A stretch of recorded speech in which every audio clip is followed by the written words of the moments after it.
How's everyone doing in Shrapnel at the moment? Really good. Yeah, it's been it's been a long time coming to get this record out. But yeah, we're excited to get everything moving finally. And we delivered the record to the label 18 months ago. We've been waiting to get it out. So yeah, it's been a long What time. is there any one specific reason why it's taking so long to get released out, or is it just a combination of things? A combination of things for sure. One of them being still the backlog of vinyl production since COVID and everything, taking a lot longer than it has in the past. We also wanted to make sure that we had Scott Kennedy do the guest vocals, and he was on tour for a while in the States with Bleed From Within, so we had to wait for him to finish. Um, so yeah, it's been a long time though. But yeah, it's a multitude of reasons. Yeah, it's incredible, incredibly disheartening to still hear that the vinyl overhang from COVID is still such an aspect that could delay things for so long. Yeah, yeah, it's been a pain. Almost there though, May 31st. It's not too Yeah. long now. Considering the long wait and the long build and all the stuff that goes into promoting and just getting your name out there as much as possible, Yeah. have you been able to enjoy it, that very long build? Because it can get a little bit of a drag as well. It's definitely been frustrating. There's definitely been times when we've could quite happily have punched a few holes in a few walls, but no, it's been amazing. And we've been lucky enough as well this time to be able to show the record to a bunch of our mates and people who in the past we've kind of rushed through this process. And this time we've been able to really sort of check that it's going to be something that people enjoy and like and pass it by more of our mates and stuff before it's released. And yeah, it's been good. It's exciting. Not necessarily how you'd want to do releases as you go forward, but positives from it, e.g., things that you looked at this time around and thought, well, that worked out quite nicely for us. We'll try and do that going forward, maybe. Yeah, for sure. I mean, we're because this record's a bit different for us. So I think there was some sort of hesitation. Will people like it? Will people accept it? Maybe is the better word, Hmm. because it's not the thrash record that we've released in the past. So yeah, but we've been able to put it past a bunch of our mates and stuff, and the reception so far has been overwhelmingly positive.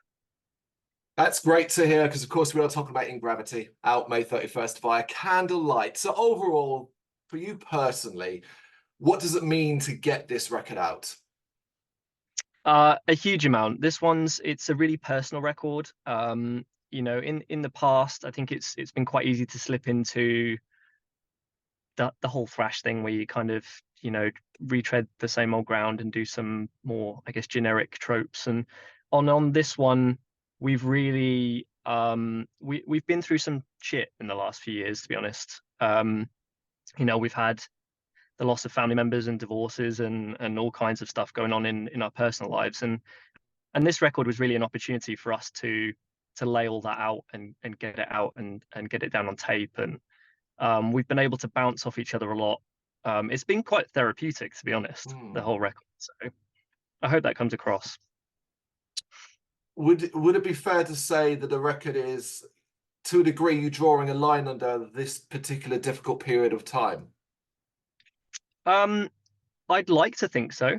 Um, I mean, I definitely think it, we, the whole record's about coping mechanisms. I definitely think we've used it as a coping mechanism for various things. So I'd like to think so. Yeah, but Fingers crossed, it let's see very what comes much is the case. next. Yeah. Of course, listeners, fans have had an opportunity to hear songs already with reactions, responses to the singles released. How much attention have you been paying to the responses to what's gone out already? Yeah, we've been paying a lot of attention to it. You know, we've been seeing what people are saying, and obviously we knew that it would be stirring the pot a bit. We knew some people, especially the sort of the more hardcore thrash, old school thrash fans, might be skeptical. They have been. It's fair to say that some people have not been so happy. Mm. Um, overall, to be fair, we're very happy with the response. And you know, if you've felt anything from pure hatred to joy, then that's a success in our books. Yeah, I've looked through a lot of the comments and stuff and all that, and it all positive, positive, positive, positive, positive, one negative, and then it just Yeah, continues positive, positive. So that's how I've kind of seen it. I just see it as a yeah, positive reaction. And considering it is majority weighted to positivity, has that gone some yeah. way to help ease your mind as to how you think the full body of work will be received? Yeah, I think so. I think, to be fair, it's been what we expected in terms of the mixture of positive and negative. To be fair, I think actually there's been more positive than we expected um, overall. So there were a few people that we thought might be a bit upset with us on this one who've actually been like, it's really killer. So um, yeah, I think there's only been one person who said they've burnt our old CDs. So I'll take that as a win. Absolutely. If you've got that level of dedication to your older sound and you're going to burn all your CDs, film that shit, put it online. It's amazing. Oh my goodness me. All right, let's go back to the start, so to speak. Specifically Yeah. the vision. The vision Mm. you may have had for this record. Was it clear what you wanted to do from the start? We knew that we wanted to do something different. You know, we'd done 3 thrash records. We'd kind of we've done that, and we didn't want to retread the same ground. But at the same time, it wasn't a complete. You know, it wasn't fully within our intention to completely change the sound or anything. Mm. One of the big changes was that we had Aaron step out. He had to step out for mental health reasons, and Dan stepped in on vocals. And Dan is a much different vocalist. In many respects, he's a much more accomplished singer and musician overall, and he's got a much more powerful voice. So you know, in the same way that Sabbath changed between the Ozzy and Dio era kind of thing, we did the same thing basically. We responded to how Dan sings, we responded to his strengths, and it's just the way things went. I mean, we were also massively getting into the last few Gojira records and listening to a bunch of different things, and it just all came together really. It wasn't necessarily intentional to the degree that we've shifted, but there was definitely a need to modernize and change things up a bit. I think it's fair probably to say, I mean, ultimately as musicians, you're evolving as well. You're getting older, you're learning and developing Yeah. new skills and new talents. But alongside that, there must have been trepidation when you were being creative and you're coming up with stuff that was not really what Shrapnel had done before. How did those discussions go about? How did you get yourself over that line to stop worrying about the old style? To be fair, I think a lot of it just happened to be sort of reassurance from each other. Like, and there was definitely songs where we were either demoing them or even recording them and thinking, oh, people aren't gonna gel with this, and then we'd finish it and think, actually, you know what, it's good, it's impressive, and it's I think a lot of the time it's not something I think a lot of bands could do, and that's not like a we're better than any other band type thing, but it's Dan is such a good singer, but he's also incredibly talented writer, a musician, and he's brought some stuff in which we wouldn't have brought up before. Nath, our other guitarist, has really kind of set his mind to this modernizing and changing thing as well. So yeah, it was all just don't worry about it. Get on, and it's good. So, and we're all very proud of what we've come up with in the end. At what stage did you start to really notice or feel that you had the makings of a full album?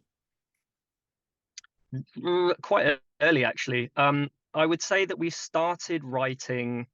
So we actually wrote a few of these songs when Aaron was still in the band, straight after we did Palace. I think two or three of them, two of them, Aaron might have even demoed at some point. Um, but after Dan joined, it was very quick actually. I think he did a tour with us with we toured with Gamma Bomb, Mhm. and I would say 2 or 3 months later we'd kind of met up a few weekends and we had most of it together. Yeah, Nathan Chris had written a lot of it. Chris, the drummer, had written a good chunk of it, kind of at home or in the rehearsal space, and it didn't take us very long to get it together once we all were able to come together. Was there anything that was particularly done different in the writing stage this time round? Something that you can look at now and point and go, well, there's the evolving face of Shrapnel. Only bringing Dan in. Yeah. To be honest, I think the process has mostly kind of been the same, where a lot of the music is written, and then we sort of come together and kind of smack out the dents and buffer everything up. But I think the biggest difference is having Dan this time, who's obviously got a different ear. He's um, coming from a different direction. He's a bit younger than Mm. us as well. So I think he brought in some different ways of thinking about things, and when he'd lay down a vocal idea, and then the music would often follow to change that, um, which is backwards to how we would normally have done it. We would normally Mm. have all the music done and kind of fit the lyrics as closely as we can over the top, whatever. So yeah, that's been the only big difference is Dan and how good he is with his vocal melodies and things. And we've adapted the music much more to the vocals rather than the vocals to the music this time. It's can't be underplayed. That's very significant. It's such a significant thing, not just Dan, but also doing it that way. You Mhm. personally, Yeah, was adapting to this new way of doing things quite easy for you? yeah, it was quite liberating, to be honest. It's it's kind of, I don't want to say taken the pressure off us, me and Nath as guitar players, but I guess it has in a respect, because Dan is able to lead, and that's kind of what you want with a front man and a singer. You want them to be the big powerhouse out front. And I think in the past we've definitely kind of lent back on the riffs having to be, and the guitar work having to be, the impressive part of Shrapnel. And I think this time, I think that's there still. I think there's some pretty strong songs musically, um, but it's been nice to let Dan run with it.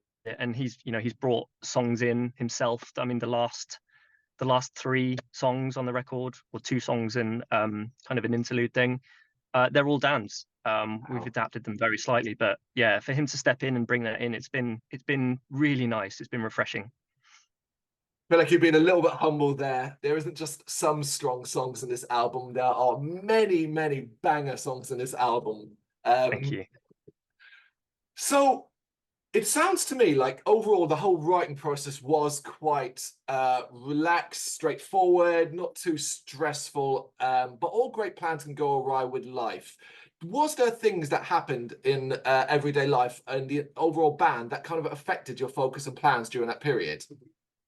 I mean, definitely for me, I would say, the first 6 to 8 months of the whole writing process, because I was going through a divorce, wasn't in a good place. Yeah, things were not good for me personally, and I had to step out for my own well-being. So at the very beginning, I wasn't around for it, to be honest.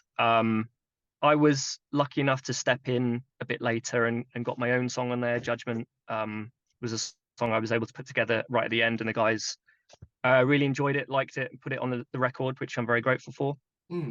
Um, you know, Nath lost a family member, and it's it's difficult with us living all around the country as well. I Yeah. mean, Nate's over in Oxford. Me and Chris are over in Norwich, but he's often out with Gamma Bomb as well because he's the drummer for Gamma Bomb. And yeah, Dan is up in Liverpool. So it's been challenging getting together. We've done it over weekends, and there've been times when one or two of us have had to step out and kind of sort ourselves out.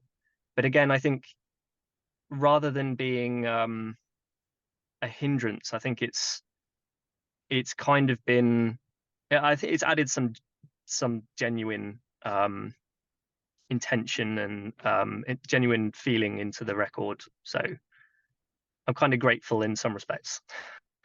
Yeah, I mean, ultimately, any negative period, you just got to try and find some positives to take out of it, particularly as more important than anything else. Here you stand.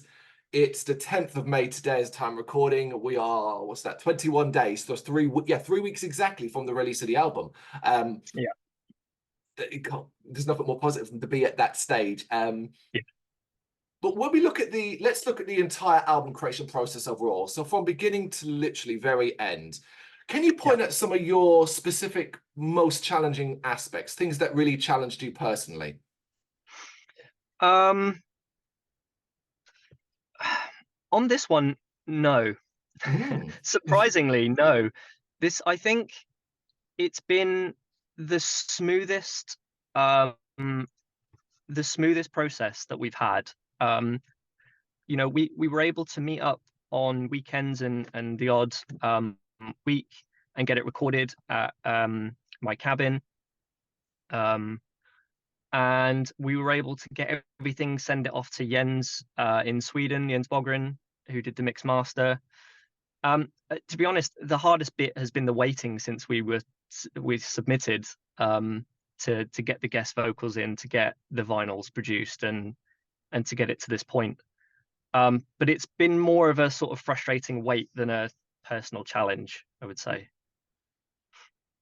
which It's is different. fantastic. Absolutely. And Yeah, it is fantastic to hear that was so streamlined. So let's flip that around then. And let's talk about, again, the entire album creation process, but from favorite memories kind of things. When you look back on the entire period that you just go, yeah, you know what, that was awesome. yeah. So definitely the first one for me was hearing the first demos and the first actual album trackings from Dan. There were some things on there that I hadn't heard because, like I said at the beginning, I'd been kind of out of it. Mm. And coming in and just being blown away by some of the ideas that he had, and the level of kind of professionalism. It just sounded like such a grown-up record compared to our older ones. Mm. And yeah, so I think definitely that. And you know, just having weekends. So I I moved in with my dad after I got divorced, and he's got this cabin in the back garden, which we just turned into a recording studio. And to be able to just get together in there for the weekends, have a few beers, and go over stuff, and kind of not have that pressure, but have that, you know, camaraderie and just a great time. So yeah, that was great. And being able to come back in, like I said, it was very therapeutic to be able to get this stuff down. And yeah, I'm very grateful to have been able to do that with my best mates, really. You know, Chris, Dan, and Nathan. Yeah, they were very helpful for me, and I think we've been helpful for each other over the last couple of years. So It's awesome to hear. So what do you think then overall this record says about Shrapnel and who you are in 2024? I the big thing for us is that we're here to stay, and Mm. we're not going to be retreading ground that we've already tread. You know, I think we've released some records that have been incredibly strong. I think Raised on Decay is still, you know, I hate to kind of toot my own horn or whatever here, but I think it's one of the best UK thrash records out. I do. I think it's so strong. Mm. Um, Palace Palace was a bit more of a difficult one, but I absolutely love it. But we didn't want to do that again. And I think this one is basically saying we're not going anywhere, and actually we can compete with the biggest modern bands out there as well. So yeah, it's entering a bit of new territory for us, but yeah, I think we're coming out swinging with this one. A hell of a statement. Obviously, we have singles out there, but of the tracks that haven't been released yet, do you have one that you're particularly interested to see the reaction to? Yeah. Do Go you? on. I I'm not think going to say, I'm Absolution. asking you. Yeah, I think yeah, the last track, Absolution, I think people are going to be surprised by. It's very, very different for us. It's also one of the best on the album. Thank you very much. It That's absolutely one of is. Dan's. That's one of Dan's, and it is it's a big song. It's yeah, it's the most ambitious song we've ever done. It's very different, very unique for us, and I absolutely love it. Mm.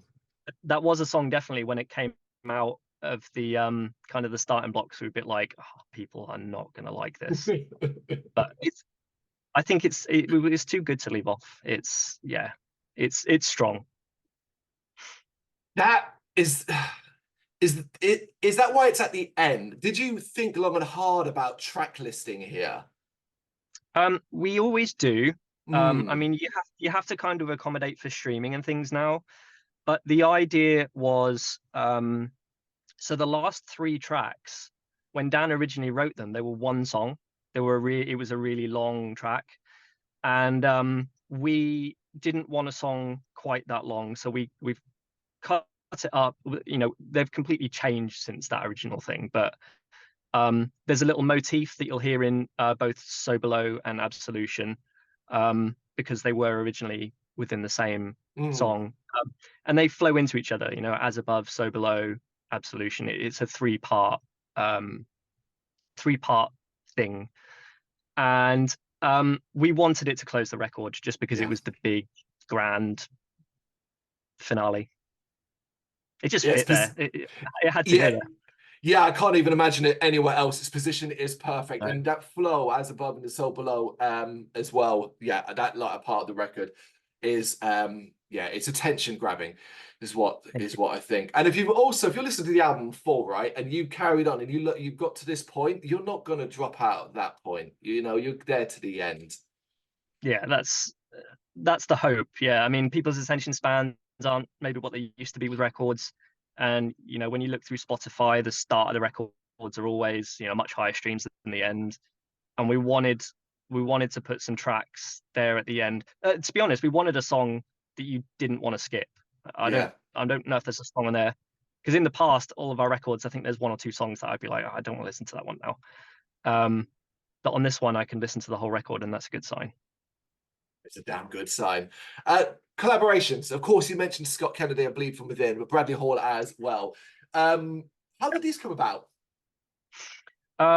So we originally had a different guest planned who I won't say who it is, but it basically fell through logistically. We couldn't get it to work. Mm. Darren at Candlelight Records got in touch with a couple of people that he'd been working with through other various projects, and Scott was basically the first person to come back and say, yeah, he wanted to be on it and do it. We had to wait for him to finish on tour and everything, but he got it to us, really quickly after that, and we were super happy with it. We'd actually written that part with that kind of voice in mind. We did it with a local vocalist in Collapse the Sky, who wrote the vocals for that part, Lee Mm. Margalen. Check out Collapse the Sky; they're incredible. Incredible Um, band. Yeah. yeah, they really are. And so we knew that we wanted that kind of voice anyway. We would have been happy with Lee on there, if I'm honest. Mm. His takes were incredible. Um, Scott stepped in; he did the part, and we were really happy with that. In terms of Bradley Hall, again, it was going to be a different guest originally. Dan reached out to Bradley, who did this amazing shred, like super quick, and we just couldn't say no to it. We had to put it on there. So, yeah, he's a phenomenal guitar player. I know, he's kind of known for being a guitar player, but the YouTube personality more than anything. But he is a phenomenal shredder. So, yeah, really happy to include his lead on there. Yeah, it's always they both offer a lot to the individual tracks they appear on, and it's always interesting to see these collaborations come around as well that you're not necessarily expected. If you'd said to Yeah. me, I don't know, let's say last year, oh yeah, Shrapnel track will have Scott Kennedy from Bleed Within on it, I might have gone right, cool, Yeah. but I'm not sure how that works. Yeah. Yeah. And I mean, that's semi-intentional. You know, we're coming into a modern um period, I guess. Put a modern guest on there if you're gonna have a guest at all. Yeah, and it's not like it's not like Bleed from Within or a bad band or anything, is it? No, like we absolutely love their new record, so um, it was phenomenal to have him on there. Yeah. I got one more for you. I've asked you about what this record means to you, but I want to ask what you hope listeners take away from this record. Yeah, so I mean, like I said before, for us, the record has been a coping strategy. It's about coping strategies. The whole record is based around the idea that we do things that are good for us to repair and recuperate from things, but we also do things that are immensely negative for ourselves. And to be honest, I just hope people connect with it and recognize that and hear some of the lyrics and think, I know where you're coming from. I know what you mean. Yeah, just we want people to feel something, and like I said before, whether that's an emotional connection, whether that's joy, or whether that's being really pissed off at us for not being a thrash band anymore, then you felt something. So great. Don't get pissed off, people. There are plenty of great thrash bands out there doing it. This is an evolved Shrapnel, and the future is looking very, very exciting because In Gravity's out May 31st via Candlelight, and in my opinion, a phenomenal record. Chris, thank you so much for taking the time to do this. I really appreciate it. Thank you very much, and thank you for the kind words on the record. Thank you very much for watching. If you'd like to see more content like this, please consider hitting the subscribe button. It is gratefully appreciated. You can find us over at gbhbl.com, our full website where reviews, news and so much more goes up daily. We're also on all social media platforms: Facebook, Instagram, Twitter, Threads, at GBHBL. Just search for GBHBL and you will find us out there. We also have merchandise on sale. You can access the shop via the website.